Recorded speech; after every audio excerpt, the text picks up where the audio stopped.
अजित पवारांनी आयपीएस अधिकारी अंजना कृष्णा यांना दमदाटी केल्याचा व्हिडिओ समोर आल्यानंतर चांगलंच रान पेटलंय। अजित पवारांनी वापरलेल्या भाषेनंतर विरोधकांनी त्यांच्यावर शरसंधान साधलंय। दरम्यान या प्रकरणावर पहिल्यांदाच मुख्यमंत्री देवेंद्र फडणवीसांनी भाष्य केलं।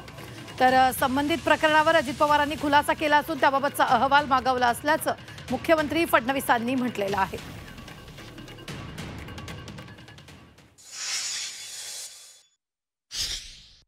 अजितदादांनीही या संदर्भात स्पष्टीकरण दिलेलं आहे। खूप वेळा समोरच्या बाजूला काय चाललं आहे याची आपल्याला कल्पना नसते। अनेक वेळा आमच्याकडे निवेदनं येतात, त्या निवेदनावर आम्ही कारवाई करा असं लिहितो, मात्र त्या निवेदनात सांगितलेली वस्तुस्थिती आणि प्रत्यक्षातली वस्तुस्थिती यात खूप अंतर असतं। मग अशा परिस्थितीमध्ये अधिकारी आमच्या नजरेस आणून देतात की आपण जरी कारवाई करा म्हटलं असलं तरी यांनी दिलेली वस्तुस्थिती योग्य नाही आहे, खरी स्थिती वेगळी आहे आणि त्या आधारावर कामं होतात। त्यामुळे या संदर्भात आता अजितदादांनी खुलासा केलेला आहे आणि मी स्वतः या संपूर्ण प्रकरणाचा रिपोर्ट देखील मागितलेला आहे। सध्या तरी एवढंच मला असं वाटतं पुरेसं आहे।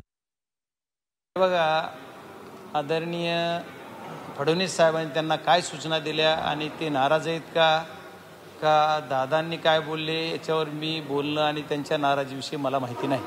पण मला एकच कळतंय की जे अजितदादांना ज्यावेळी कुणी लोकांनी माहिती दिली असेल तिथं दिलेली माहिती एकतर चुकीची असेल।